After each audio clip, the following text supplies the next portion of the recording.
பேசிட்டு இந்த நாட்டுல வழியை தவிர மக்கள் தங்களுடைய பங்களிப்பை அளிக்க வேண்டும். வணக்கம். நேர்பட பேசு நிகழ்ச்சியில் உங்களை சந்திப்பதில் மகிழ்ச்சி. காவிரியில் தமிழகத்திற்கான உரிமை உரிய நீரை பெற்றிட நடைபெற்ற சட்ட போராட்டங்கள் எல்லாம் ஏதோ ஒரு கட்டத்தில் முற்றுப்புள்ளி வைக்கப்பட்டு விட்டதா என்கிற கேள்வி எழுந்திருக்கக்கூடிய நிலையில் விவசாயிகள் தங்கள் வாழ்வாதாரத்தை காப்பாற்றிக் கொள்ள தெருவில் இறங்கி போராட துவங்கியிருக்கிறார்கள். தமிழகம் முழுவதும் பல்வேறு இடங்களில் சென்னை முதல் கன்னியாகுமரி வரை விவசாயிகளுக்கு ஆதரவான போராட்டமும், காவிரி மேலாண்மை வாரியம் அமைக்கப்பட வேண்டும் என்கிற கோரிக்கையும், மத்திய அரசு காவிரி மேலாண்மை வாரியத்தை அமைக்க முடியாது என்று உச்சநீதிமன்றத்தில் தெரிவித்திருக்கக்கூடிய கருத்திற்கு கண்டனம் தெரிவித்தும் போராட்டங்கள் நடைபெற்று வருகின்றன. சட்ட போராட்டங்களை அரசுகள் நடத்தி வந்த சூழ்நிலையில் விவசாயிகள் இப்போது போராட்ட களத்தில் குதித்திருப்பது காவிரி மேலாண்மை வாரியம் அமைக்க வேண்டும் என்ற கோரிக்கைக்கு வலு சேர்க்குமா, அல்லது தினசரி வைக்கப்படக்கூடிய பல நூறு விவசாய கோரிக்கைகளில் இதுவும் ஒன்றாக காலப்போக்கில் மாறிவிடுமா என்ற பல கேள்விகளும் ஆதங்கங்களும் இதை ஒட்டி எழுந்திருக்கின்றன. இந்த சூழ்நிலையில் தமிழகத்திற்கு காவிரியிலிருந்து உரிய நீரை பெற்றிட நம்முன், அதாவது தமிழகத்தின் முன் இருக்கக்கூடிய வாய்ப்புகள் என்ன, மத்திய அரசு என்ன செய்ய வேண்டும், கர்நாடக அரசு என்ன செய்ய வேண்டும், உச்சநீதிமன்றம் இதற்கு மேலும் என்ன செய்ய வேண்டும் என்கிற பல கேள்விகளோடு இன்றைய நேர்பட பேச அமர்வை நாம் வடிவமைத்திருக்கிறோம். நம்மோடு இந்த அமர்வில் விவசாயிகள் சங்கத்தைச் சேர்ந்த திரு தெய்வசிகாமணி, பாரதிய ஜனதா கட்சியைச் சேர்ந்த திரு நரேந்திரன், அனைத்து இந்திய அண்ணா திராவிட முன்னேற்றங்களைச் சேர்ந்த திருமிகு CR சரஸ்வதி மற்றும் மூத்த பத்திரிகையாளர் திரு மணி ஆகியோர் இணைந்திருக்கின்றனர். இவர்களை இந்த நிகழ்ச்சிக்கு வரவேற்று விவாதத்தை தொடங்குகிறேன். திரு தெய்வசிகாமணி, உங்களிடம் தொடங்குகிறேன். ஆரம்பத்திலிருந்தே விவசாயிகள் போராட்டங்கள், அது சட்ட போராட்டமாக இருந்தாலும் வேறு வகையான போராட்டங்களாக இருந்தாலும் உங்களை இணைத்துக் கொண்டிருந்தீர்கள். ஆனால் இன்றைக்கு காலவரையற்ற உண்ணாவிரதத்தை சென்னையில் ஒரு பக்கம் நடத்துகிறாங்க, மறுபுறத்தில் உங்களை போன்ற தலைவர்கள் மீண்டும் அரசியல் கட்சி தலைவர்களை சந்திக்க தொடங்கி இருக்கிறீர்கள். பிரதமரோட உருவபூமி எரிக்கிறன்னு ஒரு போராட்டம், கர்நாடக முதலமைச்சரை கண்டித்து ஒரு போராட்டம்னு விவசாயிகள் கடைசி கட்டத்தை எட்டிவிட்டார்கள் இந்த விஷயத்துல அப்படின்னு புரிஞ்சுக்கலாமா? அப்படி ஒரு நிலையைத்தான் எடுக்க வேண்டியிருக்கிறது. ஒரு நாட்டினுடைய பிரதமராக இருக்கக்கூடியவர் நடுநிலையோடு இருந்திருக்க வேண்டும். பாதிக்கப்பட்ட பகுதியை பார்த்திருக்க வேண்டும், அவர்களுக்கான நியாயத்தை கொடுத்திருக்க வேண்டும். குறிப்பாக 5 லட்சம் ஏக்கர்களிலே திருவாரூர், நாகப்பட்டினம், புதுக்கோட்டை மாவட்டங்களிலே நேரடியாக நெல்லை விதைத்திருக்கிறார்கள் எங்கள் விவசாயிகள். தண்ணீர் இப்பொழுது கொடுக்கப்பட்டிருக்கிற தண்ணீர் நிச்சயமாக சம்பா பகுதிக்கு போதாது. இந்த நிலையில் தன்னுடைய பயிரை காப்பாற்றிக் கொள்ள அவன் என்ன செய்ய போகிறான்? அந்த கேள்வி வரும்போது அவன் ஒன்று போராட வேண்டும், இல்லை இறக்க வேண்டும். இந்த நிலைதான் ஒரு உச்சகட்டம் வந்திருக்கிறது. தொடர்ந்து தேசியமயமாக்கப்பட்ட வங்கியிலே கொடுக்கப்பட்டுள்ள கடன்கள் அவனை கழுத்தை நெரிக்கிறது. அதை வசூல் நடவடிக்கைகளில் இறங்குகிறார்கள். மத்திய அரசு இங்கே இருக்கிற நிலைகளை ஆராய்ந்து கடன்களை தள்ளுபடி செய்திருக்க வேண்டும், புதிய கடன்களை கொடுத்திருக்க வேண்டும், கர்நாடகத்தில் இருந்து உரிய தண்ணீரை பெற்றுக் கொடுத்து இந்த விவசாயிகளை காப்பாற்றி இருக்க வேண்டும். எதையும் செய்யாத ஒரு அரசியல் லாபத்துக்காக ஒரு நாட்டின் பிரதமரே ஓரவஞ்சனையோடு செயல்படுகிற ஒரு மோசமான நிலையை கண்டு போராடுவதை தவிர வேறு வழி கிடையாது. தமிழகத்திலே கர்நாடகத்தைப் போல அரசியல் கட்சிகளும் எல்லா இயக்கங்களும் ஒருங்கிணைந்து போராடவில்லை. அதனால்தான் மத்தியிலே இருக்கிற பாரதிய ஜனதா அரசு தமிழக விவசாயிகள் போராட்டங்களை கண்டுகொள்ளவில்லை. போராட்டங்கள் எல்லாம் தனித்தனியாகவே நடக்கிறது. அதற்கு ஒரு ஒருங்கிணைப்பு இல்லை, ஒரு தலைமை இல்லை என்ற சூழ்நிலையை கண்டுதான் அவர்கள் இப்படி நடந்து கொள்கிறார்கள் என்ற நிலையிலே வேதனைப்பட்டுத்தான் நாளை நாங்கள் அனைத்து கட்சி விவசாயிகள் தமிழக விவசாயிகள் சங்கங்களின் கூட்டு இயக்கத்தைச் சேர்ந்த நாங்கள் அனைத்து கட்சிகளுடைய கூட்டத்தை கூட்டியிருக்கிறோம். அந்த கூட்டத்திலே ஒரு நல்ல முடிவெடுக்க வேண்டும் என்று நினைக்கிறோம். மாநில அரசு அந்த கூட்டத்திலே கலந்து கொள்ள வேண்டும்.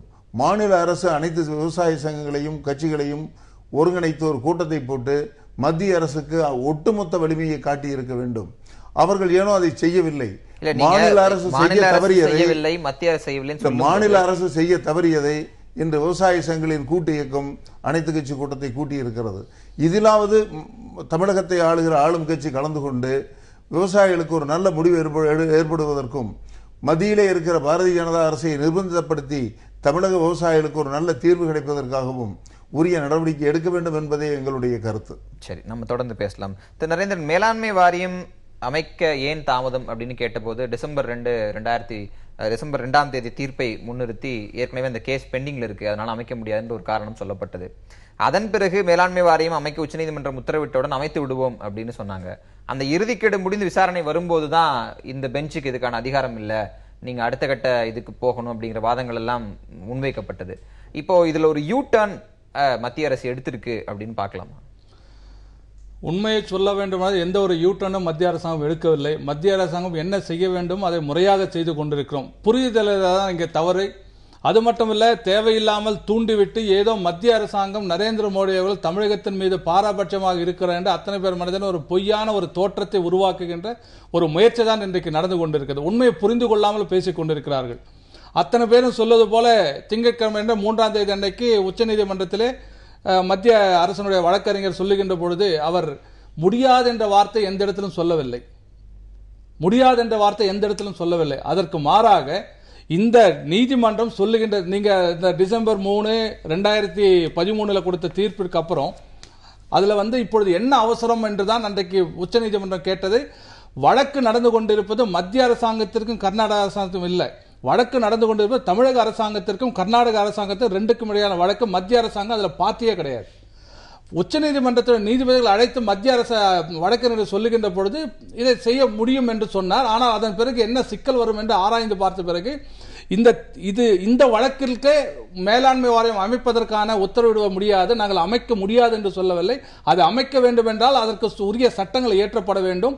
ஏற்கனவே கர்நாடக அரசாங்கம் உச்சநீதிமன்றத்திலே என்ன அபிடவிட் போட்டிருக்காங்க, உச்சநீதிமன்ற தீர்ப்பின்படி நாங்கள் ஏற்கனவே நடந்து கொள்ள உள்ளங்கை நெல்லுக்கணியாக அத்தனை பேருக்கும் தெரியும். மதிக்கவே இல்லை கர்நாடக அரசாங்கம். மதிக்காதது மட்டுமல்ல, தண்ணீர் விட சொல்லி 3 முறை வற்புறுத்தியும் கூட உச்சநீதிமன்றம் மிரட்டியும் கெஞ்சியும் கூட இவர்கள் ஒரு சொட்டு தண்ணீர் விடமாட்டேன் என்று மறுக்கிறார்கள். மேலாண்மை வாரியம் இதுபோல நீதிமன்றம் சொன்ன இந்த 2 நீதிபதிகள் அமர்வு சொன்ன தீர்ப்பின் அடிப்படையில் சொன்னால் மீண்டும் அவர்கள் மதிக்காமல் போய்விட அதற்காக உரிய முறையிலே அந்த குழுவை அமைக்க வேண்டும். அந்த குழு அமைக்க வேண்டுவது அந்த அரசியல் தீர்வுக்கான ஒரு அமர்வு தான் அந்த நீதிபதிகளை சொல்ல முடிய இந்த வழக்கின் அடிப்படையில் நாம் அந்த தீர்ப்பு சொல்ல முடியாது. ஆகவே இதற்குண்டான வேலைகளை நாங்கள் ஆரம்பிக்கணும். இதற்கு நாடாளுமன்றத்தில் ஒப்புதல் பெற்று அந்த குழு அமைத்து அதற்கு முழுமையான அதிகாரங்கள் கொடுத்தால் மட்டுமே அந்த தண்ணீர் உண்மையிலே தமிழகத்திற்கு வர முடியும். இது ஏதோ இந்த ஆண்டிற்கு தண்ணீர் விடுவது, நேற்றுக்கு தண்ணீர் வருவது, இன்றைக்கு விடாமல் இருப்பது, இது ஒரு நாள் பிரச்சனை இல்ல. தொடர்ந்து 74 இருந்து நடந்து வருகின்ற பிரச்சனை. இதுவரை ஆண்ட அரசாங்கங்கள் இது குறித்து கவலைப்படாமல் போறதுக்கு முன்னாடி நான் கேட்க விரும்புறது, நீங்க மேலாண்மை வாரியம் அமைப்பதற்கு அந்த நீதிபதிகளுக்கு கான்ஸ்டிடியூஷனல் பெஞ்சுக்கு தான் ரைட்ஸ் இருக்கு, நாங்க பார்லிமெண்ட் போகணும், அமெண்ட்மெண்ட் கொண்டு வரணும், இப்படி பல விஷயங்களை நீங்க சொல்வதை புரிந்து கொள்ள முடிகிறது. ஆனால் இப்படி ஒரு நிலைப்பாட்டை மத்திய அரசு எடுத்த மறுகணமே சித்தராமையா அதை வரவேற்கிறார். அங்க இருக்கக்கூடிய சட்டமன்ற உறுப்பினர்கள், நாடாளுமன்ற உறுப்பினர்கள் அதை வரவேற்கிறார்கள். நீங்க தொடக்கத்தில் என்ன சொன்னீங்க, 2 மாநிலங்கள் நடக்கிற பிரச்சனையில நாங்க பாரபட்சம் இல்லாமல் நடந்து கொள்ள வேண்டும் என்றால் இப்படி நிலைப்பாட்டை எடுக்கணும்னு சொல்லும் போது, மேலாண்மை வாரியத்தை அமைக்க வேண்டும்ங்கிற கோரிக்கை ஒரு மாநிலத்திலிருந்து மிக பலமாக வந்து கொண்டிருக்கிற சூழ்நிலையில் சட்ட காரணங்களோடு வேறு எந்த காரணங்கள் சொல்லி அமைக்க முடியாதுன்னு சொன்னாலும் அது மற்றொரு மாநிலத்துக்கு சாதகமாக தானே போகும், ஒரு மாநிலத்துக்கு பாதகமாக தானே வரும். அது நடக்கக்கூடாது என்பதற்காகத்தான் அது முறையாக செய்ய வேண்டும். மத்திய அரசாங்கம் இன்றைக்கு அதற்காக சிந்தித்துக் கொண்டிருக்கிறது. அதற்காக யோசனைகளை நாம் முன்னெடுத்துக்கணும். அதற்காக தான் இன்றைக்கு வாரியம் தொழில்நுட்ப வாரியம் இன்றைக்கு குழு அமைக்கப்பட்டிருக்கிறது. அவர் சொன்னது கொஞ்சம் கால அவகாசம் வேண்டும் என்று கேட்டார் ஒழிய மேலாண்மை வாரியம் அமைக்க மாட்டோம் என்று எந்த இடத்திலும் தயவு செய்து சொல்லவில்லை. நான் இந்த தொலைக்காட்சி வாயில தமிழக மக்களுக்கும் விவசாயிகளும் சொல்லிக் கொள்வது, நரேந்திர மோடி அவர்களோ அரசாங்கமோ எந்த இடத்திலும் மேலாண்மை வாரியம் அமைக்க முடியாது என்ற வார்த்தை சொல்லவே இல்லை, சொல்லவும் இல்லை. இது வேண்டும் என்றே எதிர்கட்சிகள் எதையாவது சொல்ல வேண்டும், எதையாவது பேச வேண்டும், இதற்காக ஏதாவது போராட்டம் நடத்த வேண்டும், குளிர் காய வேண்டுவதற்காக திருத்தி சொல்லுகின்ற பொய்யை ஒழிய இது உண்மையே கிடையாது. அது மட்டுமல்ல, மத்திய அரசாங்கம் நீங்கள் சொன்னது போல கர்நாடக அரசு வரவேற்றிருப்பது என்ன காரணம் வேண்டாமல் இருக்கலாம், ஒரு தோற்றத்தை உருவாக்குவதற்கு. ஆனால் உண்மையிலே அந்த அதிகாரம் கொண்ட அமைப்பு வந்தால் மட்டுமே நமக்கு விடிவு காலம் கிடைக்கும். இதிலே தமிழக மக்களை வஞ்சிக்க வேண்டும் என்று அண்ணன் பேசுகின்ற போது சகோதரர் சொன்னார், விவசாய சங்க தலைவர், தமிழகத்தை வஞ்சிக்கின்ற எண்ணம் எப்பொழுது தமிழகத்தை மட்டும் இல்ல, இந்தியாவில் இருக்க அத்தனை மாநிலங்களும் ஒன்றுதான். 130 கோடி மக்களும் ஒன்றாகத்தான் நாங்கள் காவிரி மேனேஜ்மெண்ட் போர்டுக்கு நீங்க கான்ஸ்டிடியூஷனல் அமெண்ட்மெண்ட் வேணும், இல்ல பார்லிமெண்ட் போகணும்னு பல காரணங்கள் சொன்னீங்கன்னா, இதற்கு முன்பு இந்தியாவில் அமைக்கப்பட்ட நதிநீர் ஆணையங்கள் எதற்குமே இந்த வழிமுறைகளை பின்பற்றாத போது காவிரிக்கு மட்டும் ஏன் திடீர் நடைமுறை? வேற எங்குமே உணர்ச்சி பூர்வ போராட்டங்கள், இங்கதான் உணர்ச்சி பூர்வ போராட்டங்கள், சம்பந்தம் இருக்கு. சட்டம் எல்லா பக்கம் ஒண்ணுதானே? இல்லைங்க, நீங்க நிரந்தர தீர்வு வேண்டும் என்று சொன்னால் அதற்கு உண்டான அதிகாரம் படைத்த ஒரு அமைப்பு வந்தால் மட்டுமே முடியும். ஆகவே அதற்கு கொஞ்சம் ஒரு 10 நாள் 20 நாள் தான் டைம் கேட்டிருக்கும், அதிகமாக கூட மத்திய அரசாங்கம். ஆனால் தமிழகத்திற்கு கிடைக்க வேண்டிய தண்ணீர் நிச்சயம் கிடைக்க வேண்டும். அதற்காக என்ன எப்படியாவது வர வேண்டும். தமிழக பாரதிய ஜனதா கட்சி தெளிவாக இருக்கு. எங்கள் மாநிலத்தில் டாக்டர் தமிழிசை சவுந்தரராஜன் கூட தெளிவாக அறிக்கையில் சொல்லியிருக்கின்றார்.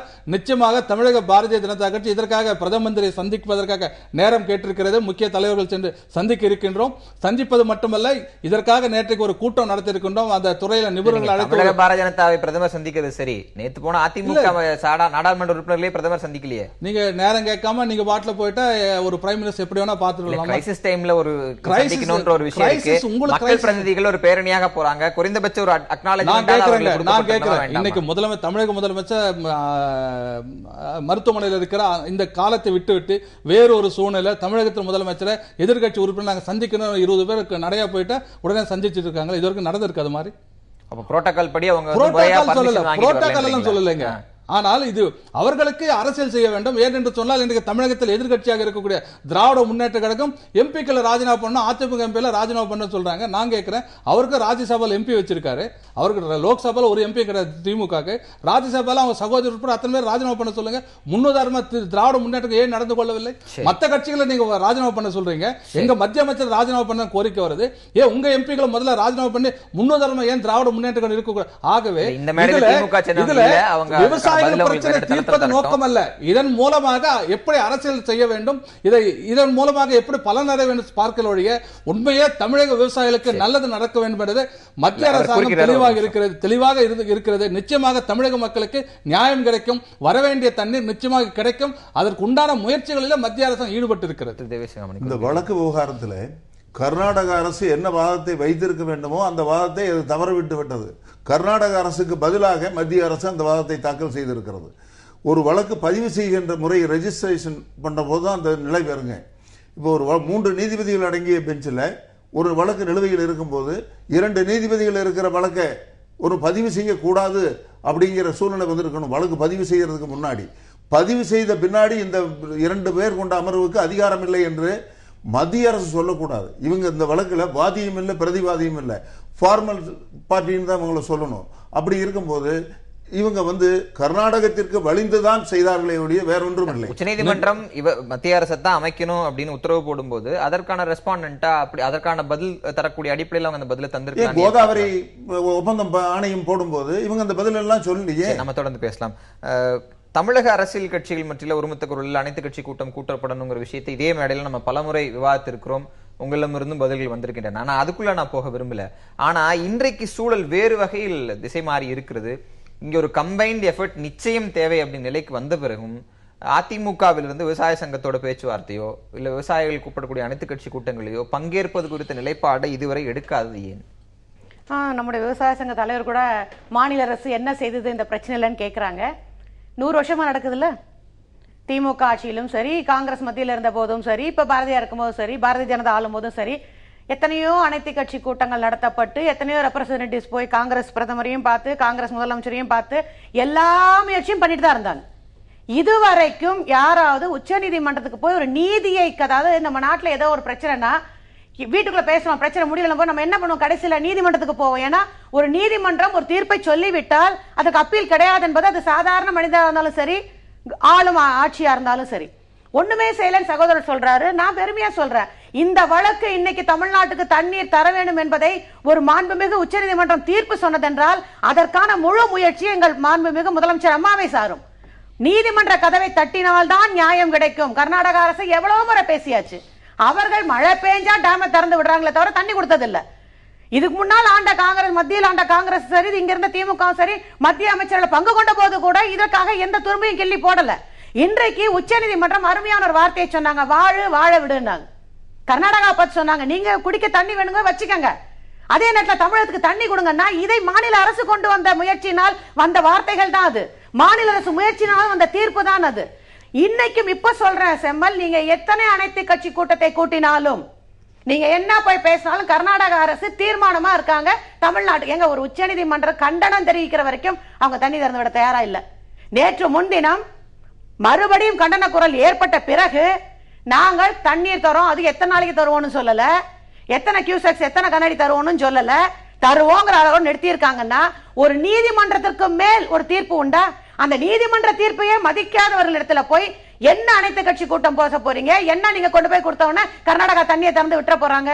அவர்களுக்கு தேர்தல் வருது. நீதிமன்றத்திடம் இதை தேர்தலை பாக்குறாங்க செம்மல், தேர்தலை தாண்டி நீதிமன்றம் சொல்லியே ஒரு கர்நாடக அரசு கேட்கல அப்படிங்கிறது சட்ட ரீதியான உரிமையும் அந்த உரிமையை மீறக்கூடிய செயலாகவும் பார்த்து அது ஒதுக்கி வச்சுட்டு, ரெண்டாவது பக்கம் தார்மீக குரல், ஒரு ஒருமித்த குரல் தமிழகத்திலிருந்து வருது அப்படின்னா இங்க இருக்கிற அரசியல் கட்சியில் தான் மக்களை பிரதிநிதித்துவப்படுத்துறாங்க. ஒருமித்த குரலாக இருப்பதற்கு அதில் சங்கமிப்பதில் ஆளும் அரசுக்கு ஆளும் கட்சிக்கு என்ன பிரச்சனை? ஒருமித்த குரல் பல வருடங்கள 100 வருடங்களுக்கு மேலாக ஒருமித்த குரல் கேட்டுட்டு தான் இருக்கு.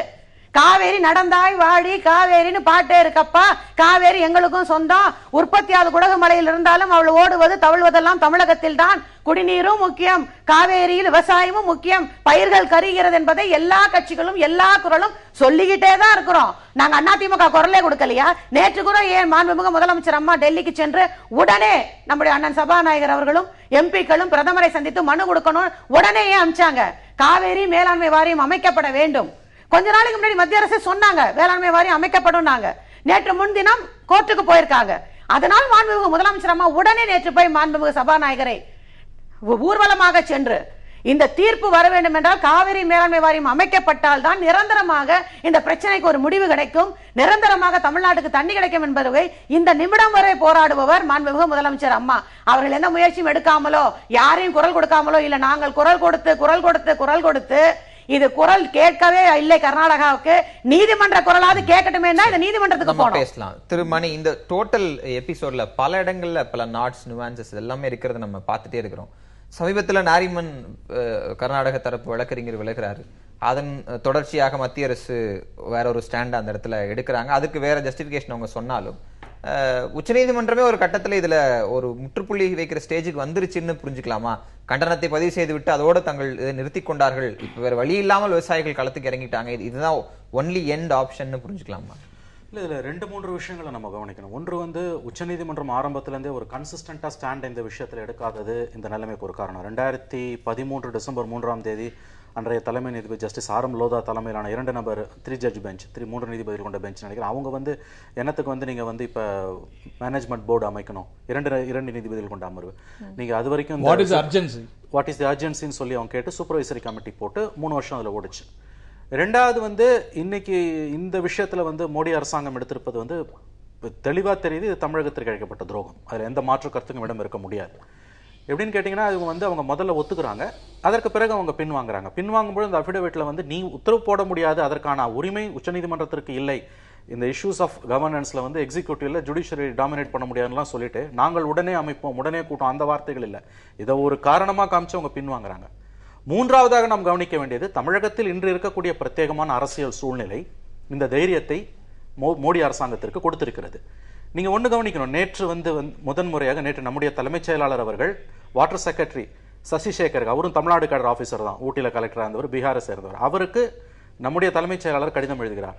இந்த கடிதத்தை யார் எழுதியிருக்கணும் என்றால் முதலமைச்சர் எழுதியிருக்க வேண்டும். ஓகே, முதலமைச்சர் மருத்துவமனையில் இருக்கிறார் என்றால் மூத்த அமைச்சராக இருக்கக்கூடிய ஓபிஎஸ்ஓ அல்லது அமைச்சர்கள் குழுவோ பிரதமருக்கோ அல்லது உமா பாரதி அவர்களுக்கோ இந்த கடிதத்தை எழுதியிருக்க வேண்டும். ஏன்னு கேட்டீங்கன்னா, இந்த இஷ்யூவை நீங்க பொலிட்டிக்கல் லெவலில் தான் டீல் பண்ண முடியும். ஏன்னா ஒரு வாட்டர் செக்ரட்டரி அந்த இன்டர்லாக்யூட்டரி பெட்டிஷன் சொல்லக்கூடிய நாங்கள் மேலாண்மை வாரியம் அமைக்க வேண்டிய அவசியம் இப்பொழுது இல்லை, அதற்கான உத்தரவிடக்கூடிய உரிமை உச்சநீதிமன்றத்துக்கு இல்லை என்று ஒரு பல்ட்டி அடிக்கும் பொழுது அவங்க அந்த இஷ்யூவை நீங்க பியூரோக்ராட்ஸ் லெவல்ல நீங்க ஹேண்டில் பண்ண முடியாது. அதற்கான முக்கியத்துவம் என்பது பொலிட்டிக்கல் லெவல்ல இருக்கணும். நல்லா கவனிங்க, இப்ப கர்நாடகால அந்த வழக்கு வரும்போது ஒவ்வொரு முறையும் கர்நாடகத்தை சேர்ந்த அமைச்சர்கள் உச்சநீதிமன்றத்தில் உட்கார்ந்துருக்காங்க.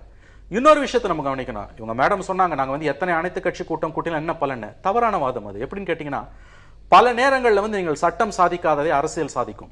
இவங்க தொடர்ச்சியா இவங்க உச்சநீதிமன்றத்துக்கு போறாங்க, தண்ணி வாங்கி கொடுத்திருக்காங்க, நான் மறுக்கல, சாதிச்சிருக்காங்க, அதுல மாற்று கருத்துக்கு இடம் இல்லை. ஆனால் சில நேரங்களில் இது போன்ற 2 மாநிலங்களுக்கு இடையிலான நதிநீர் தாவாக்களில் சட்டம் மட்டுமே பிரச்சனையை தீர்க்காது. தமிழகம் ஒரு குரலில் பேச வேண்டும் என்றால் நீங்கள் அனைத்து கட்சி கூட்டத்தை கூட்டியிருக்க வேண்டும், சட்டமன்றத்தை கூட்டியிருக்க வேண்டும். நம்மால் ஒரு முறை கூட அதை செய்ய முடியவில்லை. இன்னொரு விஷயத்தை பாருங்க, நீங்க நேற்று நம்முடைய எம்பிக்கள், அதிமுக எம்பிக்கள் பெட்டிஷன் கொடுக்கறதுக்கு பிரைம் மினிஸ்டர் ஆபீஸ்க்கு போறாங்க. பிரைம் மினிஸ்டர் அவங்களை வரவேற்கல, அவங்க கவனிக்கல.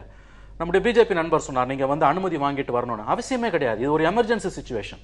அவங்க மக்களோட பிரதிநிதிகள். நமக்கு அதிமுகவை பிடிக்குது பிடிக்கலன்றது வேறு, அது வேற விஷயம். ஒட்டுமொத்த தமிழகத்தின் பிரதிநிதிகளாக 50 எம்பிக்கள் அவங்களுக்கு இருக்காங்க. அவங்க நடுத்தருல நிக்கிறாங்க. வாஜ்பாய் பிரதமராக இருந்தால் இதை செய்திருக்க மாட்டார். ஆகவே தெளிவாக நீங்கள் இன்க்ளூசிவாகவும் இல்ல, எல்லோரையும் நீங்கள் அரவணைத்தும் செல்லவில்லை, ஒரு மாநிலத்திற்கு நீங்கள் சாதகமாக இருக்கிறீர்கள் என்பது தெளிவாக தெரிகிறது. இது ஒரு வருத்தப்பட வேண்டிய விஷயம். ஏன்னா பொலிட்டிக்கலி வந்து கர்நாடகாவில் வந்து அவங்களுக்கு ஸ்டேக்ஸ் ஜாஸ்தி. இன்னும் 1.5 வருஷத்துல வரக்கூடிய தேர்தலில் அவர்கள் ஆட்சிக்கு வருவதற்கான வாய்ப்புகள் அவர்களுக்கு அதிகமாக இருக்கிறது. தமிழ்நாட்டில் அவருடைய சக்தி என்ன என்பது நமக்கு தெரியும். ஆகவே அந்த கோணத்தில் தான் தேசிய கட்சிகள் இந்த பிரச்சனையை பார்க்கின்றன. இதுதான் பிரச்சனையின் ரொம்ப முக்கியமான ஒரு கூறு. நேற்று நம்முடைய அதிமுக எம்பிக்களை பிரதமர் சந்திக்க மறுத்தது என்பது இது ஒட்டுமொத்த தமிழகத்திற்கு இழைக்கப்பட்ட அவமானம். இது நான் மறுக்கிறேன். ஒட்டுமொத்த தமிழகத்துக்கு அவமானம் எந்த வகையில் இழைக்கப்படவில்லை. இன்னும் சொல்ல போனால் அவர்கள் சென்ற பிறகு அவருடைய அந்த செக்ரட்டரியை பார்த்திருக்காங்க. அதன் பிறகு சட்ட அமைச்சர் சந்தித்து சட்ட அமைச்சர் 3:30 மணிக்கு என்று சொன்னார், 1:45 மணிக்கு மீண்டும் அழைத்திருக்கிறார், சந்தித்திருக்கார், பேசியிருக்கிறார். அதை குறித்து உடனடியாக கவனிக்கிறேன்னு சொல்லியிருக்கிறார். ஆக பார்க்கல, தமிழகத்தை புறக்கணிச்சாங்க. நண்பர் சொல்றது வந்து ஏற்றுக்கொள்ள, தமிழகத்துக்கு எந்த விதமான தீங்கும் பாரதிய ஜனதா கட்சியோ நரேந்திர மோடி அரசாங்கம் எடுக்கல. ஒருவேளை வாஜ்பாய் இருந்திருந்தாலும் யாராக இருந்தாலும் இந்த நாட்டுடைய பிரதம மந்திரி எந்த ஒரு மாநிலத்துக்கும் தனிப்பட்ட முறையில் சாதகமாக நடந்து கொள்வது யாரும் ஏற்றுக்கொள்ள முடியாது. நிச்சயமாக அப்படி யாரும் இருக்க முடியாது. நீங்க அப்பாயின்மெண்ட் கேட்டுட்டு வந்தீங்களான்னு கேட்கும்போது நான் ஒரு விஷயத்தை மறுபடியும் ஞாபகப்படுத்துறேன். என்னுடைய நாலேஜ் சரின்னா எம்பிக்களுக்கான இருக்கக்கூடிய பேசிக் புரோட்டோகால்ல ஒரு எமர்ஜென்சி சிச்சுவேஷன்ல அவங்க எந்த அப்பாயின்மெண்ட்டும் இல்லாம பிரதமர் போய் சந்திக்க முடியும் அப்படிங்கிறது ரெகுலேஷன் ரூல்ஸ் எல்லாமே இருக்கு. when you want to politicize the issue you politicize இல்ல சார். நீங்க நேரடியாக ஒரு மக்கள் ஒரு நாடாளுமன்ற உறுப்பினர் மக்களவையோ மாநிலங்களவையோ ஒரு எமர்ஜென்சி சிச்சுவேஷன் மக்கள் பிரச்சனை சார்ந்த விஷயங்களை எந்த விதமான புரோட்டோகாலையும் பின்பற்றாமல் நேரடியாக போய் பிரதமரை சந்திக்க முடியும். கர்நாடகத்தோட முதலமைச்சர் இதே போல 3 முறை சந்திப்பதற்கு நேரம் கேட்டு கூட பிரதமர் அவரை சந்திக்கவில்லை. அங்கதான் கர்நாடகா ரொம்ப தெளிவாக முன்னாள் பிரதமராக இருந்த தேவகவுடாவை அனுப்புறாங்க. முன்னாள் பிரதமர் ஒருவரை இந்நாள் பிரதமர் சந்திப்பது என்பது புரோட்டோகால் விதிமுறைப்படி அவருக்கு இவர் அப்பாயின்மெண்ட் மறுக்க முடியாதுனாலதான் தேவகவுடாவை அவர் அனுப்புகிறார்கள். தேவகவுடாவை பிரதமர் நரேந்திர மோடி சந்திக்கிறார். அந்த புரோட்டோகால் பின்பற்றப்படுகிறது. அதே புரோட்டோகால் நாடாளுமன்றத்தில் பின்பற்றப்படுகிறது. பிறகு வந்து அவுட்புட் என்ன? அது வேற. சந்திப்பது என்பது மரியாதை நிமித்தம் இல்ல, ஒரு பிரதிநிதித்துவத்தை நீங்க வாங்கிக் கொள்வது. இல்ல நீங்க ஒரு அரசியல் புரோட்டோகால் சிஸ்டங்களை எல்லாம் மீறி ஒரு முறை இருக்கிறது. பிரதமருக்கு தகவல் சொல்வதற்கு பல வகையான அமைப்புகள் இருக்கிறன, உளவுத்துறைகள் இருக்கிறது, ரிப்போர்ட்டுகளை பெற முடியும். கர்நாடகம் தண்ணீர் விடாததால் தமிழகம் பாதிக்கப்பட்டதுங்கிறத சகோதரர் மறுக்கவே முடியாது. கடந்த 5-6 ஆண்டு காலமாக தமிழகத்திற்கு சரியாக கர்நாடகம் தண்ணீரை விடவில்லை என்பதை சகோதரியும் ஒத்துக்கிறாங்க. அப்படி இருக்கிற போது பிரதமர் நேரடியாக அங்க வந்து பார்த்திருக்கலாம், தமிழகத்தினுடைய பாதிப்புகளை உணர்ந்திருக்கலாம். அதை விட்டுட்டு மக்களுடைய பிரதிநிதிகள் தமிழகத்தினுடைய பிரதிநிதிகளையே பார்க்க மறுக்கிறதுக்கு புரோட்டோகால் வேணும், நாங்க வந்து அனுமதி வாங்கி இருக்கணும் சொல்றது தமிழ்நாட்டில் இருக்கிற முடிவெடுத்து பிரதமர் சந்திக்க வேண்டும் சொல்ல பிரதமர் இருந்தாரா இல்லையா இதெல்லாம் பார்க்க வேண்டும். ஆனாலும் கூட அலுவலகத்தை சென்றிருக்கிறார்கள், பார்த்திருக்கிறார்கள், சட்டத்துறை அமைச்சரை பார்த்திருக்காங்க. அப்ப எந்த யாரை பார்க்கணும் அவர் பார்த்திருக்காங்க. இதற்காக ஏற்கனவே கூட்டத்தை கூப்பிட்டிருக்கோம். உமாபாரதி அவர்கள் உமாபாரதி தலைமையில் அவர் தான் அந்த நீர்வளத்துறை அமைச்சர். அவர் தலைமை 2 மாநிலங்களை அழைத்து பேசியிருக்கோம். தமிழகத்திலிருந்து அமைச்சர் சென்றிருக்கிறார், கர்நாடகத்தில் முதலமைச்சர் சென்றிருக்கிறார். ஒரு முடிவு வரலையே. முடிவு யார் எடுக்கிறோம்? மத்திய அரசாங்கம் ஒரு முடிவு எடுத்து நாங்க சொன்னவன்னா உடனே என்ன சொல்லுவாங்க? மத்திய அரசாங்க உரிமைகளை தலையிடுறது ஒரு குற்றச்சாட்டு. ஆனால் அதற்கு பதிலாக இன்றைக்கு கூட உமாபாரதி அவர்கள் உமாபாரதி மத்திய அமைச்சர் அவர்கள் என்ன சொல்லிருக்கிறார்? இது முதலிலே பேசி தீர்க்க வேண்டிய பிரச்சனை. 2 மாநில உமாபாரதி அவர்கள் பேசினதிலையும் இங்க ஒரு டிஸ்பியூட் இருக்கு. நான் ஒரு இடைவேளைக்கு பிறகு பேசுறேன். உமாபாரதி சில விஷயங்களை சொல்லி இருக்கிறார், அதிலும் விவாதிக்க வேண்டிய விஷயம் இருக்கு. உச்சநீதிமன்றத்தில் மத்திய அரசு ஒரு ஸ்டாண்ட் எடுத்திருக்கு, உமாபாரதி வேறொன்று பேசியிருக்கிறார். நம்ம அதை பற்றியும் பேசலாம். இடைவேளை எடுத்துப்போம். இடைவேளைக்கு பிறகு நேர்பட பேசுறோம். திருமணி, இதுக்கு முன்பு இருந்த விஷயங்களை நம்ம பேசணும். வாய்ப்புகள் என்ன அப்படிங்கறதா இங்க முக்கியமான ஒரு கேள்வி. போராட்டம் அப்படிங்கிறதும் எல்லா விஷயங்களும் அது ஒரு கடைசி கட்டமாக பார்க்கிறோம். ஆனா சட்ட ரீதியான வாய்ப்புகளோ இல்ல வேற எப்படியெல்லாம் இந்த பிரச்சனையை ரெப்ரசென்ட் பண்ண முடியும் ஒரு இன்டர்ஸ்டேட் இஷ்யூல அப்படின்னா உங்களுடைய யோசனைகள் என்னவா இருக்கும்? இல்ல, இது ரொம்ப சிக்கலான ஒரு விஷயம் தான். அதில் மாற்று கருத்துக்கு இடம் இல்லை. இது வந்து இப்போ இருக்கக்கூடிய மோடி கவர்மெண்ட்டை மட்டுமே குறை சொல்றதுன்றதும் ஏற்றுக்கொள்ள முடியாது. அவங்களை இன்னைக்கு எடுத்த அந்த ஸ்டாண்டால தான் நம்ம குறை சொல்றோமே ஒழிய மற்றபடி வந்து ஓவரால் பிரச்சனைக்கு அவங்க மட்டும் காரணம் கிடையாது. இது வந்து உங்களுக்கு நதிநீர் தாவா சட்டத்திலேருந்தே இந்த பிரச்சனை வந்து ஆரம்பிக்குது. அதனால தான் வந்து 2007ஆம் ஆண்டு புஞ்ச் கமிட்டின்னு ஒன்று போட்டாங்க. அதில் வந்து நம்முடைய ஃபாலின் ஆரிமன் இப்போ கர்நாடகா ரெப்ரசன்ட் அவர் ஒரு ரெக்கமெண்டேஷன் கொடுத்து அது வந்து ஆக்சுவலி தள்ளுபடி பண்ணப்பட்டது. அவர் என்ன சொல்றாருன்னா வந்து இந்த நதிநீர் தாவா சட்டத்தையே எடுத்துருங்கன்றாரு. ஏன்னா எப்படி இருந்தாலும் நீ ட்ரைபியூனல் ஆர்டர் போட்டிங்கன்னா ஃபைனலாக சுப்ரீம் கோர்ட்டுக்கு தான் வரப்போகிறோம். அதனால் டைரெக்டாக சுப்ரீம் கோர்ட்டே அதை டீல் பண்ணலான்ற மாதிரியான ஒரு ப்ரொபோசலை அவர் வைக்கிறாரு. பட் அன்ஃபார்ச்சுனேட்லி அதை வந்து அரசாங்கங்கள் அதை ஏற்றுக்கல. புஞ்ச் கமிட்டியோட ஃபைண்டிங்ஸில் அது முக்கியமானது. அது வந்து ஒரு விதத்தில் வந்து உங்களுக்கு இந்த கால விரயத்தை வந்து உங்களுக்கு வந்து இதில் தடுத்திருக்கும். இரண்டாவது வந்து நம்ம ஏற்கனவே பலமுறை இந்த அரங்கத்துல பேசினது, அரசியலுக்கு அப்பாற்பட்டு இருக்கக்கூடிய காவிரி குடும்பம் போன்ற அந்த பிரச்சனைகள் 2003ஆம் ஆண்டு ப்ரொஃபசர் ஜனகராஜன் போன்ற அவர்கள் ஏற்படுத்திய அந்த ஒரு பிரச்சனை என்பது, அந்த ஒரு முயற்சி என்பது வந்து ஒரு தீர்வை நோக்கி நகர்த்தி இருக்கலாம். துரதிருஷ்டவசமாக அதுவும் தோற்று போய்விட்டது. பட் இன்னைக்கு நான் எப்படி இதை யோகிக்கிறேன்னா, இப்ப இருக்கக்கூடிய அரசியல் சூழலில், தமிழகத்தில் இன்று இருக்கக்கூடிய பிரத்யேகமான அரசியல் சூழலில் மோடி அரசாங்கத்தில் இருக்கக்கூடிய கர்நாடகத்தில் அவர்களுக்கு இருக்கக்கூடிய அரசியல் வாய்ப்பு 2018ஆம் ஆண்டு தேர்தலில் அவர்களுக்கு அங்கு வாய்ப்பு அதிகமாக இருக்கிறது. காங்கிரஸ் கட்சி வந்து இந்தியாவிலேயே சொல்லிக் கொள்ளக்கூடிய அளவுக்கு ஒரு மாநிலத்தில் ஆட்சியில் இருக்கிறது என்றால் அது காங்கிரஸ் கர்நாடகாவில் தான். அங்க காங்கிரஸ் நகர்த்திட்டாங்கன்னா 2019 வந்து வரக்கூடிய மக்களவைத் தேர்தல் 28 லோக்சபா சீட்ஸ் இருக்குது. அது கர்நாடகா வந்து பிஜேபியோட ரேடார்ல வந்து மிகப்பெரிய அளவில் முக்கியத்துவம் பெற்றிருக்கிறது. ஸோ இந்த கோணத்தில் நீங்கள் பார்க்கும் பொழுது வந்து தமிழகத்திற்கான நியாயம் நீதி கிடைப்பது என்பது வாய்ப்புகள் குறைவுன்னு தான் நான் நினைக்கிறேன். இது வந்து சட்டத்தினால் மட்டும் இந்த பிரச்சனை தீர்ப்பதற்கு வாய்ப்புகள் குறைவு தான். அதனால தான் டாக்டர் அம்பேத்கர் ஒரு இடத்துல சொல்றாரு, உங்களுக்கு வந்து இது போன்ற நதிநீர் தாவாக்களை வந்து நீங்க ட்ரைபியூனல் லெவல்லே முடிச்சுக்கணும். ஏன்னா நீங்க கோர்ட்டுன்னு போனீங்கன்னா ஒருத்தர் தோத்துருவாங்க, ஒருத்தர் ஜெயிச்சிருவாங்க. அது வந்து ஏற்றுக்கொள்ள முடியாத ஏதாவது ஒரு கட்டத்தில் பிரச்சனை இருந்துகிட்டே தான் இருக்கும். இப்ப இருக்கக்கூடிய சூழலை வைத்து பார்க்கும்பொழுது அவுட் ஆஃப் கோர்ட் செட்டில்மெண்ட், நீங்க காவிரி குடும்பம் போன்ற பிரச்சனைகளை முன்னெடுப்பதனால் பிரச்சனைகளுக்கான தீர்வு என்பது அதிகம், ஆனால் அதற்கு வாய்ப்பு குறைவு. இன்றைய சூழலில் தமிழகத்திற்கு தண்ணீர் கிடைப்பதற்கு, நியாயம் கிடைப்பதற்கான வாய்ப்புகள் குறைவுன்னு தான் நான் பார்க்கிறேன். விவசாய சங்கத்தை சேர்ந்த உங்களிடம் தான் திரு மணி சொன்ன அதுல இருந்து அடுத்த புள்ளியை தொடங்கும்னு நினைக்கிறேன். அரசியல் கட்சிகள் அரசியல் வசம் இந்த பிரச்சனை போகும் போதெல்லாம் நீங்க பேரலா இதற்கு இணையாக உங்களை போன்ற விவசாய சங்கங்கள் போராட்டங்கள் நடத்துறீங்க, கூட்டங்கள் நடத்துறீங்க, இதெல்லாமே செய்றீங்க. ஆனா ஒட்டுமொத்தமாக அரசியல் கட்சிகளிடம் இருந்து கையில் எடுத்து இந்த மாநிலத்து விவசாயிகளும் அந்த மாநிலத்து விவசாயிகளுமே உட்கார்ந்து பேசி இந்த பிரச்சனைகளை தீர்த்து விட முடியும், அப்படி ஒரு செட்டில்மெண்ட்டுக்கு வாய்ப்பு இருக்கு அப்படின்னு நினைக்கிறீங்களா? முதல்ல உண்மையான சூழ்நிலைகளை நம்ம புரிஞ்சுக்கணும். கர்நாடகாவில் தொடர்ந்து போராட்டம் நடத்துபவர்கள் விவசாயிகள் அல்ல. அவர்கள் அந்த தீர்ப்பு வந்து ஒரு நாள் அல்லது 2 நாளோடு போராட்டத்தை முடித்துக் கொண்டார்கள். ஆனால் அங்கே இருக்கிற அரசியல் கட்சிகளுடைய தூண்டுதலினால் தான் அது நடக்கிறது. தமிழ்நாட்டில் உள்ள விவசாயிகளுக்கு தண்ணீர் கிடைக்காததற்கு காரணம் பாசன ஓட்டு வங்கிக்காக பாசன பரப்புகளை கர்நாடகாவிலே அதிகரிக்க வைத்தது, தமிழ்நாட்டிலே போதிய மழை பெய்யக்கூடிய வாய்ப்புகளை கெடுத்தது, மரங்களை போதிய அளவில் வளர்க்காதது போன்ற சூழ்நிலைகளும் வந்தது. தமிழகத்தை பொறுத்தவரை அரசியல் ஆதாயத்தை விட அரசியல் நிர்பந்தம் படுத்துவதற்கு பல வழிகளில் வாய்ப்புகள் இருந்தது. ஒரு தமிழகத்திலே இருக்கிற பாரதிய ஜனதா கட்சி பிரதமரை அழைத்து வந்து சம்பாவும் போயிருச்சு, குருவியும் போயிருச்சு, எல்லாமே போயிருச்சு, விவசாயி கஷ்டப்படுறாங்கிற நிலையை பல நாடுகளுக்கு செல்வதற்கு அவருக்கு நேரம் இருக்கிற போது தமிழகத்திற்கு இந்த பாரதிய ஜனதா கட்சி அழைத்து வந்து எங்கள் விவசாயிகள் படுகிற துன்பங்களை பாருங்கள் என்று சொல்லி இருக்க வேண்டும். அதை செய்யாமல் விட்டுவிட்டு இங்கிருந்து சென்ற மக்கள் பிரதிநிதி, அது எந்த கட்சியை சார்ந்தவராக இருந்தாலும் சரி, அவர்களை பார்க்க மறுத்ததற்கு வக்காலத்து வாங்குவது தமிழகத்துக்கு அவமானமாகத்தான் நினைக்கிறோம். அந்த விஷயங்கள் நம்ம ஏற்கனவே பிரேக் முன்னாடி பேசணும். அதுக்கு நரேந்திரன் பதில். எங்களுடைய பிரச்சனைக்கு தீர்வு இல்ல, என்னுடைய கேள்வி ஒரு எந்த செக்டரா இருக்கட்டும் சரி, எந்த பிரிவினரா இருந்தாலும் சரி, விவசாயிகள், மீனவர்கள், இப்படி யாரா இருந்தாலும் அவர்கள் பிரச்சனை அவர்களை தாண்டி அரசியல் கட்சிகள் வசமும் அரசியலிடமும் போகும்போது அது வேற ஒரு லெவல் போகுது. அதனுடைய தீர்வு என்பது சாதாரண நடந்துறது இல்ல, ரொம்ப நீண்ட காலமா இருக்கு. குறிப்பாக தமிழக மீனவர்கள் கைது செய்யப்படுற விஷயமா இருக்கட்டும், இலங்கையில் இருக்கக்கூடிய மீனவர்களுக்கும் தமிழக மீனவர்களுக்கான பிரச்சனை கூட அவுட் ஆஃப் த கோர்ட்னு சொல்ற மாதிரி out of the political parties, அரசியல் கட்சிகளுக்கு அப்பாற்பட்டு மீனவர்களே பேச்சுவார்த்தை நடத்துங்கன்னு ஒரு தீர்வை சொல்றாங்க. அதிலும் தீர்வு வருதாங்கிறது வேற ஒரு கேள்வி. அப்படி ஒரு ஏற்பாடு நடந்தால் இந்த பிரச்சனைக்கு தீர்வு காணப்படும் நினைக்கிறீங்களா? நிச்சயமா எங்களுக்கு அந்த நம்பிக்கை இல்லை. நீதிமன்றம் தான் எங்களுக்கு தண்ணீரை பெற்றுக் கொடுக்கும் என்று கடைசியாக நாங்கள் ஒரு நம்பிக்கை வைத்திருந்தோம். அந்த நீதிமன்றத்தையே மத்திய அரசு நிர்பந்தப்படுத்தி விட்டது. 2 மாநில விவசாயிகளும் தூண்டிவிடப்பட்டிருக்கிறார்கள். தங்களுக்குத்தான் காவிரி சொந்தம் என்ற ஒரு வெறி உணர்வு வந்திருக்கிறது.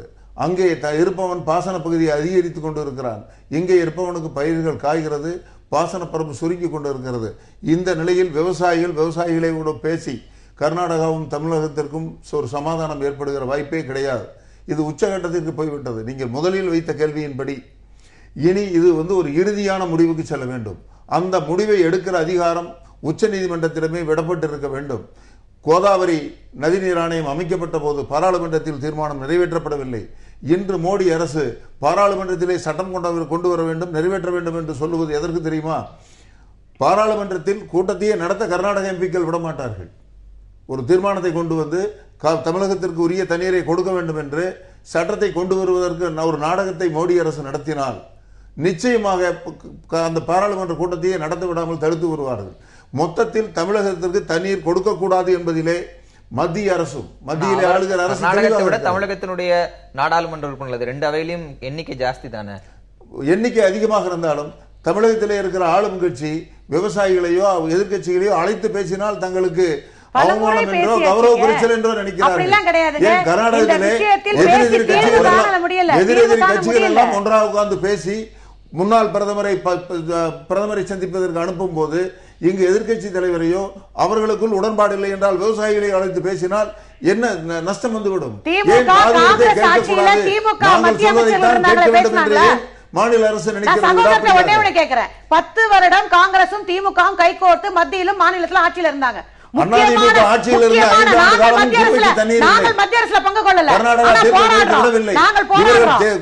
நீதிமன்றத்துக்கு செல்வதற்கே உண்ணாவிரதம் போராட்டம் ஆர்ப்பாட்டம் செய்ய வேண்டியது இருந்தது.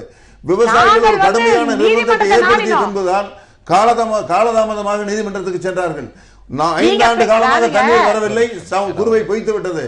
மே மாதமே கோர்ட்டுக்கு போயிருக்கலாம். இவங்க மே மாதமே 4 ஆண்டு காலமாக கர்நாடகா தண்ணீர் விடவில்லை, இந்த வருடமும் தண்ணீர் விடமாட்டார்கள், எங்களுக்கு நீதி வேண்டும் என்று முன்கூட்டி செல்லவில்லை.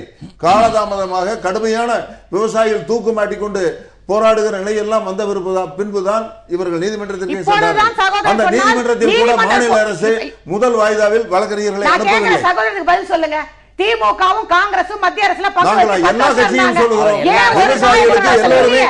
இவர் என்ன சொல்றாரு? இப்ப என்ன சொன்னார் சகோதரர்? நீதிமன்றத்துக்கு போய் தான் எங்களுக்கு நீதி கிடைக்கும். நாங்க நீதிமன்றத்துக்கு போனோம், ஆனா இவங்க நீதிமன்றத்துக்கே போகல. அதாவதுங்க, நீதிமன்றத்துக்கு போனா அனைத்து கட்சி கூட்டத்தை கூட்டுங்க, எல்லாம் பேசுங்கன்றீங்க. அனைத்து கட்சி கூட்டத்தை கூட்டினா இதனால மட்டும் பிரயோஜனமா? நீதிமன்றம் இப்படி சொன்னா அப்படி சொல்றீங்க, அப்படி சொன்னா இப்படி சொல்றீங்க. இந்த அளவுக்கு அதிமுக முயற்சி எடுத்து செய்யும். நாங்கள் மத்திய அரசில் பங்கு கொள்ளல. காங்கிரசும் திமுக நினைத்திருந்தால் அவர் கேட்பது கர்நாடகத்தில் நடத்தக்கூடிய சட்ட போராட்டங்களுக்கு இணையாக இங்கு யுக்திகள் வகுக்கப்படவில்லை, சற்று காலதாமதமாக வலுவான வழக்கறிஞர் அணிகளை கொண்டு வலுவான வாதங்கள் முன்வைக்கப்படவில்லை. போராட்டம் நடத்துறாங்க. சொல்லுங்க, கர்நாடகா சட்டப்படியா போராட்டம் நடத்துறாங்க. எத்தனை பஸ்கள் போராட்டப்பட்டது? எத்தனை தமிழர்கள் அழைத்து நிறுத்தப்பட்டாங்க? அங்க சட்டமே கிடையாதுங்க, அங்க சட்டமே கிடையாது. அவர்கள் சட்டப்படி எதையுமே செய்யல. அவர்களுக்கு வேண்டியது தமிழ்நாட்டுக்கு தண்ணி கொடுக்க கூடாது. ஆனால் இத்தனை வருடங்களாக போராடி போராடி பேசி தீர்க்க முடியாமல் நீதிமன்றத்துக்கு போகும்போது நீதிமன்றத்துக்கு போங்கன்னு நீங்க தான் சொல்றீங்க, நீதிமன்றத்துக்கு லேட்டா போனீங்கன்னு நீங்க தான் சொல்றீங்க, அடுத்த கட்சி கூட்டம் கூட்டினாலும் எந்த பிரயோஜனம் இல்லைங்கறத நீங்க தான் சொல்றீங்க.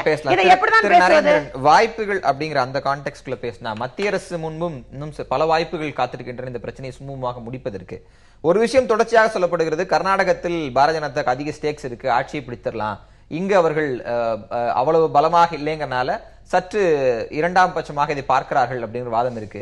நான் அதை கூட உங்களுக்கு பாசிட்டிவா வேறொரு ஆங்கிள் இருந்து பாக்குறேன். இங்கேயும் உங்களது கட்சிகளை விரிவுபடுத்த வேண்டும், கட்சி அமைப்பை விரிவுபடுத்த வேண்டும் எண்ணமும் செயல்பாடும் கண்டிப்பா இங்க இருக்கிற யூனிட்டுக்கு இருக்குத்தான் போது நீங்கள் தொடர்ச்சியாக செயல்பட்டு கொண்டே இருக்கிறீர்கள். அப்ப இது போன்ற விஷயங்கள் உங்களுக்கு ஒரு பேக்லாகாக ஒரு பின்னடைவாக ஏற்படும் அப்படிங்கறதை தவிர்ப்பதற்காகவாவது வேறு முயற்சிகளையோ இல்ல பிரதமரை அவர்கள் கேட்பது போல் பிரதமரை அழைத்து சந்திக்க வைப்பதோ இல்ல அந்த துறை சார்ந்த அமைச்சரை வர வைப்பதோ இல்ல வேறு மாதிரி நிலைப்பாட்டு எடுப்பதற்கு உங்க மத்திய தலைமையை நீங்கள் அழுத்தம் கொடுக்காதது ஏன்?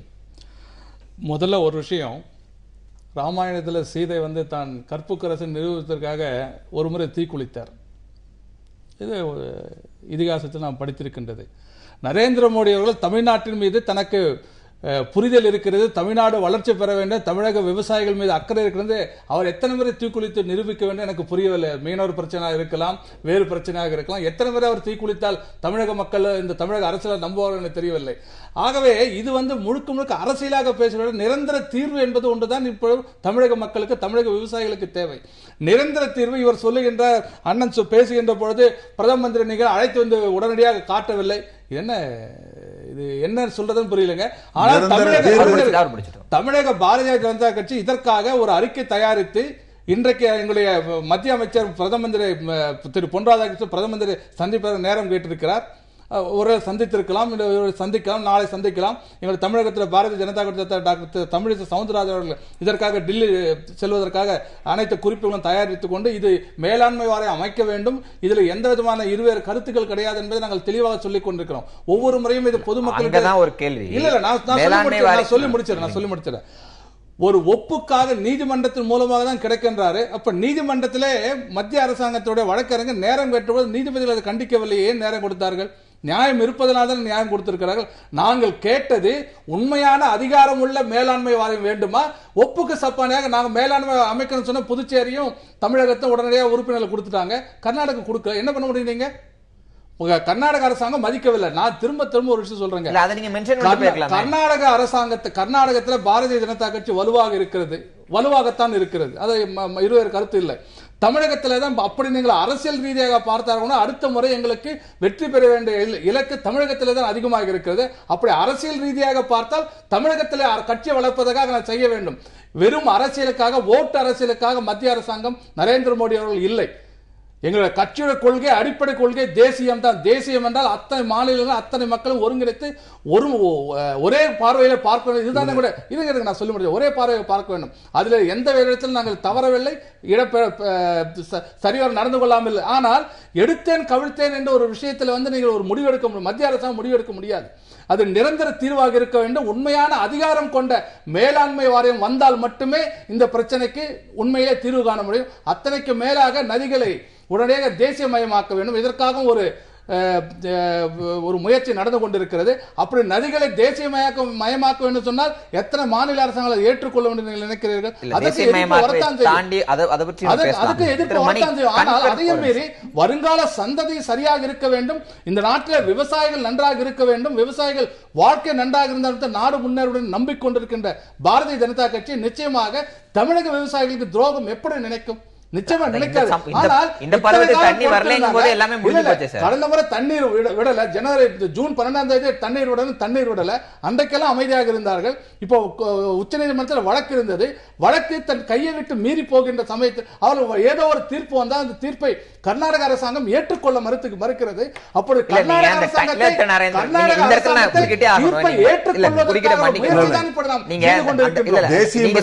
நீங்க சொல்ற ஒரு விஷயத்துல வேறு வகையா கேட்க வேண்டிய தேவை இருக்கு. நீங்க அந்த டைம் லைன் எடுத்து பாத்தீங்கன்னா, ஜூன் 12 தண்ணீர் திறக்கல, ஜூன் 12 நமக்கு தண்ணி வரலன்னா அப்போது வழக்கு நடந்து கொண்டிருந்தது. வழக்கு இருந்தது. முதலமைச்சர் இங்க இருந்து பிரதமர் கடிதம் எழுதினாரு, மறுபடியும் கடிதம் எழுதினாங்க. வழக்கு போய்கொண்டே இருந்தது. 2 முறை தீர்ப்பு வழங்கப்பட்டது. தீர்ப்பை கர்நாடகம் பின்பற்ற விடவில்லைங்கிற விஷயமெல்லாம் தாண்டி இங்கு சிக்கல் எங்கு வலுப்பெற்றதுன்னா, ஒரு சட்ட பிரச்சனையை முன்னிறுத்தி காவிரி மேலாண்மை வாரியத்தை இப்போது உங்க வார்த்தையிலிருந்தே சொன்னா இப்போது அமைக்க முடியாது, அமைக்க முடியாதுன்னு சொல்லல. அதிகாரம் புரிஞ்ச ஒரு வாரியமாக ஒரு பார்லிமெண்ட் மூவ்மெண்ட் என்பது தேவைப்படுகிறது. நாங்க பார்லிமெண்ட் போய் அதை கொண்டு வரோம். நீங்க சொல்ற எல்லாத்தையுமே நாம புரிந்து கொள்ள முடியும். முன்பாக 8 அல்லது 9 தேதிகளிலே பிரதம மந்திரி சந்திப்பதற்காக நேரம் கேட்கப்பட்டது தமிழக பாரதிய ஜனதா கட்சி. என்னுடைய கேள்வி முடிச்சிடுறேன். உச்சநீதிமன்றமே ஒரு தீர்ப்பை கொடுக்கும் போது, ஏற்கனவே நீங்க சொன்ன டிசம்பர் 2013 தீர்ப்புல ஒரு இன்ட்ரீம் அரேஞ்ச்மெண்டா ஒரு அட்ஹாக் கமிட்டியை அமைக்கிறாங்க, ஒரு தற்காலிகமாக சூப்பர்வைசர் கமிட்டி அமைக்கிறாங்க. மத்திய அரசு மேலாண்மை வாரியத்தை ரொம்ப பலமாக ரொம்ப இதாக அமைக்கணும்னு சொல்ற மத்திய அரசு அதுக்கு முன்பு இடைப்பட்ட காலத்துல என்ன இன்ட்ரீம் அரேஞ்ச்மெண்ட்டுக்கான யோசனையை முன்வைத்தது? உங்களுடைய மத்திய நீர்வளத்துறை அமைச்சகம் என்ன ஒரு இன்ட்ரீம் அரேஞ்ச்மெண்ட்டுக்கு முன்வைத்தது? இன்னைக்கும் நாளைக்கும் தண்ணி தேவைங்கிற விவசாயிக்கும் உங்களுடைய பதில் என்ன? அதாவது வழக்கு உச்சநீதிமன்றத்தில் நடந்து கொண்டிருக்கிறது. ஒரு வழக்கு உச்சநீதிமன்றத்தில் இருக்கும்பொழுது மத்திய அரசாங்கம் முடிவெடுக்க முடியாது. கடந்த வெள்ளிக்கிழமை என்று தான் நினைக்கிறேன், வெள்ளிக்கிழமை உச்சநீதிமன்றம் நீங்கள் மேலாண்மை வாரியத்தை அமைக்க வேண்டும் உடனடியாக என்று இப்பொழுதுதான் சொல்லி இருக்கிறது. இதுவரை சொல்லவில்லை. இல்ல, அதுக்கு முன்பே 4 வார அவகாசம் கொடுக்கிறாங்க. அமைக்கிறது சொல்லவில்லை. மறுபடியும் அதை மென்ஷன் ஆகும் போது வெள்ளிக்கிழமை 3 நாட்களுக்கு அமைத்தாகணும்னு இறுதி கெடுபடியாக அது ரொம்ப ஸ்ட்ரிக்டான ஆர்டராக அது வருகிறது. அதன் பின்புதான் மத்திய அரசு இந்த மாதிரி ஒரு ஸ்டாண்டர்டான ஆர்டர் கொடுத்தாங்க. நாங்க அவர் சொன்ன பதில் இருக்கிற நாங்க சொன்ன கோரிக்கையில நியாயம் இருக்கின்ற காரணத்தினால உண்மையான ஒரு அதிகாரம் வாய்ந்த ஒரு வாரியம் வந்தால் மட்டுமே அது தீர்வு கிடைக்க முடியும். அதிகாரம் இல்ல ஒரு வாரியத்தை 4 பேர் வச்சு அமைச்சிடுறாங்க. அமைச்சு தண்ணி மறுபடியும் எந்த அதிகாரத்துக்காவது மத்திய அரசு ஏதாவது யோசனைகள் முன்வைத்திருக்கலாமான்னு கேட்டேன்.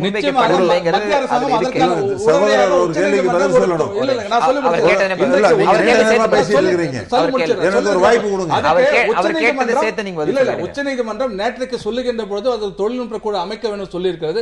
உடனடியாக இன்றைக்கு அமைத்தாகி விட்டது. தொழில்நுட்ப குழு அமைச்சிட்டுமே. சரி, திரு தேசியத்தை பற்றி பேசுகிறார்கள். டெல்லியிலே சட்ட அமைச்சராக இருக்கிற சதானந்த கவுடா கர்நாடகத்தை சேர்ந்தவர். தண்ணீரை விடமாட்டேன் என்று சொல்லுகிறார். அதை பிரதமர் கேட்டாரா? ஒரு கர்நாடகத்துக்காரராகத்தான் அவர் செயல்பட்டார் சதானந்த கவுடா. தமிழகத்தில் இருக்கிற பாரதிய ஜனதா கட்சி உடனடியாக சதானந்த கவுடா சொல்வது தவறு, நீங்க தண்ணியை விடணும்னு மத்திய அரசுக்கு என்ன நிர்பந்தம் கொடுத்தாங்க? நேற்றைக்கு இவங்க தேசியத்தை பத்தி பேசுறதுக்கான தகுதி இல்லை. இவங்க கர்நாடகத்தை சேர்ந்த சகோதரர் படிக்கவில்லை. மத்திய அமைச்சர்கள் அந்த கூட்டத்திலே கலந்து கொண்டது தவறு என்பதை தமிழகத்துடைய பாரதிய ஜனதா கட்சி தலைவர் டாக்டர் தமிழிசை அவர்கள் மிக தெளிவாக அதை கடுமையாக கண்டித்திருக்கிறார்கள். அந்த அறிக்கையை படித்திருக்க வேண்டும். மணியிடம் தொடங்குறேன். திரு மணி, தற்காலிக ஏற்பாடு, நிரந்தர தீர்வு, இது ரெண்டுக்குள்ளதான் காவிரி விவசாயிகள் பந்தாடப்பட்டு கொண்டே இருக்கிறார்கள். இந்த மாதிரி பொது மேடைகள்ல அறிவுசார் தளங்கள் விவாதங்கள் என்பது ஒரு புறத்தில் இருந்தாலும், சாமானிய விவசாயிக்கு தண்ணி நாளைக்கு இல்லைன்னா வாடகைக்கு தண்ணி எடுக்கணும், விலை கொடுத்து வாங்கணும், இந்த மாதிரி பல விஷயங்கள்ல சிக்கல்கள் இருக்கு. அப்ப இந்த தற்காலிக ஏற்பாட்டுக்கு ஏதேனும் யோசனைகள் உங்கள் அறிவுக்கு எட்டிய வகையில இந்த டோட்டல் எபிசோட்ல முன்வைக்கப்பட்டிருக்கா? என் அறிவுக்கு எட்டியவரை இல்லை. இதுதான் உண்மை. இதுல என்ன மறுபடியும் எங்க ஆரம்பிச்சாலும் அங்க வந்து முடியும். இன்று தமிழகத்தில் இருக்கக்கூடிய பிரத்யேக அரசியல் சூழல், கர்நாடகால பிஜேபிக்கு இருக்கக்கூடிய ஸ்டேக்ஸ், இதெல்லாம் வச்சு பாத்தீங்கன்னா பெரிய அளவுல ஒன்னும் சேஞ்சஸ். தயவு செய்து திரும்ப திரும்ப அந்த கர்நாடகால பிஜேபி ஸ்டேக் தமிழ்நாட்டில் பிஜேபி ஸ்டேக் வேண்டாம்.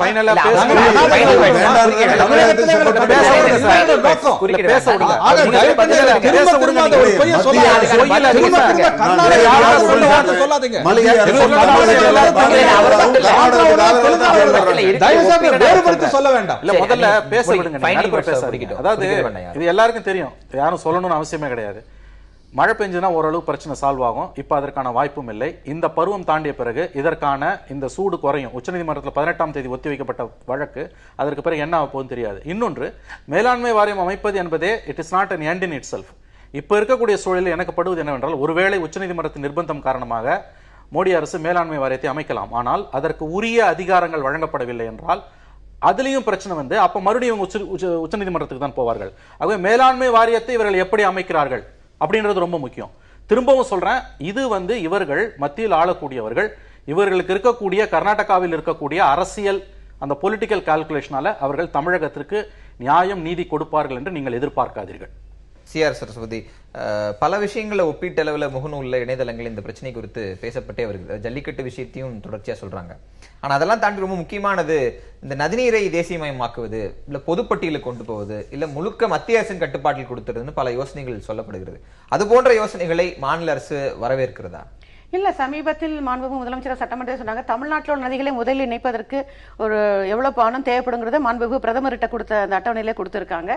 காவேரி விஷயத்திலயும் நான் பெருமையா சொல்றேன், உண்ணாவிரதம் 93 இருந்ததுல இருந்து இன்றைய வரைக்கும் மிகவும் எப்படியாவது காவேரி நமக்கு வந்து சேரணுங்கிறதுல. ஏன்னா ஒரு விஷயத்துல நான் விவசாய சங்க தலைவரோட ஒத்து போறேன். என்னன்னா, கர்நாடகா இருக்க மக்கள் நமக்கு தண்ணி கொடுக்க வேண்டாம்னு சொல்லல, தமிழக மக்கள் கர்நாடக மக்களை வெறுக்கல. அங்க இருக்கிற அரசியல் கட்சிகள் இதை இன்னைக்கு அரசியலாக்கி பூதாகரமாக்கிட்டாங்க. ஆனால் மாண்புமிகு முதலமைச்சர் அம்மா அவர்கள் இன்னைக்கு நான் இன்னொருத்தரையும் பெருமைப்படுறேன், நம்ம தமிழ்நாடு இருக்க மக்கள் இன்னைக்கு இங்க இருக்கிற கர்நாடக மக்களை ரொம்ப அன்போட பாக்குறோம். ஆனா கர்நாடகத்துல அப்படி இல்லை. இந்த பிரச்சனை கோர்ட்டு தீர்ப்பு சொன்னா அடுத்த நிமிடம் தமிழர்கள் தாக்கப்படுறாங்க, தமிழர்களுடைய வாகனங்கள் தாக்கப்படுது.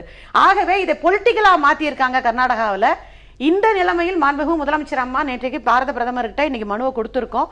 நிச்சயமாக காவிரி மேலாண்மை வாரியம் அமைக்க எங்களுடைய மனுக்களை பரிசீலனை செய்து நல்ல முடிவை மத்திய அரசு தெரிவிக்கணும்னு நம்புறோம். உங்களுடைய இறுதி கருத்து? அதாவதுங்க, முதல்ல திரும்ப இந்த பொலிட்டிக்கல் ஸ்டேக்காக பிஜேபி அரசாங்கம் இப்படி பண்றது, நரேந்திர மோடி அவர்கள் இப்படி பண்றாங்கன்னு சொல்லதை நான் முழுமையாக மறுக்கிறேன், அதை கண்டிக்கிறேன். யார் சொன்னாலும் சரி. சமீப காலமாக தமிழகத்தில் குறிப்பாக விவசாயிகள் சங்க தலைவர்கள் சொல்லிக்கொள்ள பிரதம மந்திரி மிக தரக்குறைவாக விமர்சனம் பண்றாங்க. நாளைக்கு தீர்வு கொடுக்க வேண்டியவர் அவர் தான். ஒரு பாரத பிரதமர், ஒரு நாட்டினுடைய பிரதம மந்திரி, நீங்கள் ஏற்றுக்கொண்டாலும் ஏற்றுக்கொள்ளாத 130 கோடி மக்களுக்கு அவர் தான் பிரதமர். அவரை அவன் இவன் என்று ஏகவசத்தை பேசுகின்ற அளவுக்கு நரேந்திர மோடி தமிழகத்திற்கு எந்தவித துரோகம் செய்யவில்லை இதுவரை. ஏற்கனவே பேசுகின்ற பொழுது சகோதரர் கூட சொன்னார், இது மேலாண்மை வாரியத்துக்கு அதிகாரம் எவ்வளவு இருக்குமோ அதை பொறுத்துதான் உண்மையான அதிகாரம் வேண்டும், இல்லை என்றால் மீண்டும் கோர்ட்டுக்கு போவாங்க, நீதிமன்றத்துக்கு போகலாம். அதைத்தான் நாங்கள் ஆரம்பத்தில் சொன்னோம். நீதிமன்றம் உத்தரவின் மூலமாக ஒரு பேச்சுக்காக ஒரு குழு அமைத்து விட்டால் உடனே தண்ணீர் வந்து விடுமா? அதற்கு உண்மையான அதிகாரம் கொடுத்தால் ஒழிய, அந்த மேலாண்மை வாரியத்துக்கு உண்மையான அதிகாரம் கொடுத்தால் ஒழிய நிச்சயமாக இதற்கு ஒரு நிரந்தர தீர்வு கிடைக்காது. அதிகாரமிக்க மேலாண்மை வாரியத்தை வகுப்பதற்கு அதுக்கு என்னென்ன அதிகாரங்கள் வேண்டும், 2 மாநிலத்தில் என்னவெல்லாம் அதுக்கு பெற்று தர வேண்டும், இதெல்லாம் 10 நாள் தானே டைம் கேட்டிருக்கோம். 17ஆம் தேதி அறிக்கை தாக்கல் செய்ய போகிறோம். 17ஆம் தேதிக்கு அறிக்கை தாக்கல் செய்ய போகிறோம். 17ஆம் தேதி அறிக்கையில இந்த குறிப்பிட்ட கால இடைவெளியில ஒரு வலுவான மேலாண்மை வாரியத்தை நீங்கள் அமைப்பீர்கள் அப்படின்னு நம்பலாம். நிச்சயம். அதே போல 8 அல்லது 9ஆம் தேதிகளில் பிரதம மந்திரி சந்திப்பிற்கு தமிழக பாரதிய ஜனதா கட்சி தலைவர் நேரம் கேட்டிருக்கிறார். மத்திய அமைச்சர் அதற்காக முயற்சி செய்து கொண்டிருக்கிறார். நேரம் ஒதுக்கப்பட்டிருக்கிறது. அதில் ஏற்கனவே நாங்கள் ஒரு அறிக்கை தயாரித்திருக்க தமிழகத்துக்கு என்ன தேவை என்பதை அதை நாங்கள் சொல்ல இருக்கணும். அதற்கு கூட என்ன சொல்லுகிறோம் என்று கூட விவசாய சங்க தலைவர்கள் புரிந்து கொள்ளாமல் ஏதோ நரேந்திர மோடி அவர்கள் தமிழக விவசாயிகள் எதிராக செயல்படுவது போல மீண்டும் மீண்டும் சொல்வது உண்மையிலே மனதிற்கு வருத்தமாக இருக்கிறது. மீண்டும் ஒரு முறை உங்கள் மூலமாக சொல்லிக் கொள்கிறேன், தமிழக விவசாயிகளுக்கு எந்த விதமான ஒரு துரோகமோ அநியாயமோ மத்திய அரசாங்கமோ பாரத பிரதமர் நரேந்திர மோடி செய்ய மாட்டார், நம்பிக்கை எடுக்கலாம். இதுவரை இல்ல ஒரே ஒரு வார்த்தை சொல்லுவேன், இதுவரை இந்த காவிரி பிரச்சனை ஒவ்வொரு வருஷம் வரும், மழை பெய்யும், அணைகளில் தண்ணீர் அதிகமாக வரும், அதன் பிறகு தண்ணீர் வந்துவிட்டு அடங்கி போகும். இதுவரை ஆள்பவனால் இந்த பிரச்சனை தீரவில்லை, ஆண்டவனால் தான் தீர்ந்திருக்கிறது. இந்த முறை உறுதியாக சொல்ல முடியும், ஆண்டவனால் இல்ல ஆள்பவனால் நிச்சயமாக இந்த பிரச்சனை நிரந்தரமாக தீர்த்து வைக்கப்பட முடியும் என்று என்னால் நிச்சயமாக சொல்ல முடியும். என்னை பொறுத்தவரை கனத்த மனதோடு மிக்க வருத்தத்தோடு என் கடைசி கருத்துக்களை பதிய வைக்க விரும்புகிறேன். உச்ச நீதிமன்றத்தில் ஒரு உருப்படியான நிலை எட்டுகிற நேரத்தில் மத்திய அரசு தலையிட்டு தமிழக விவசாயிகளுக்கு கிடைக்கக்கூடிய வாய்ப்பை கெடுத்துவிட்டது, இந்த பிரச்சனைக்கு தீர்வு வருவதை கெடுத்துவிட்டது என்பது எங்களுக்கு வருத்தமாகத்தான் இருக்கிறது. ஒரு நிலைப்பாடு. இன்னொரு நிலைப்பாடு, தமிழகத்திலே இருக்கிற பாரதிய ஜனதா கட்சி தமிழக மக்களுடைய கருத்தை பிரதிபலிக்கவில்லை, மத்திய அரசை நிர்பந்திக்கவில்லை, மத்திய அரசனுடைய ஒரு தேவையற்ற மேலாண்மை வாரியத்தை அமைப்பதற்கான முயற்சியில் நாங்கள் இறங்குறோம். என்னுடைய கருத்தை சொல்லும் போது பலமான மேலாண்மையான வாரியத்தை அமைப்பதற்கு இதற்கு முன்பு நிலம் எடுக்கிறதுக்கு 3 முறை அவசர சட்டங்களை கொண்டு வந்த மத்திய அரசால் தமிழகத்திலே இருக்கிற விவசாயி மிகவும் பாதிக்கப்பட்டிருக்கிறான். தற்காலிக தீர்வோடு கிடையாது என்கிற நிலையில் அவசர சட்டத்தை போட்டு கூட தண்ணீரை விட வைத்திருக்க முடியும். எதையும் செய்ய அவர்கள் தயாராக இல்லை.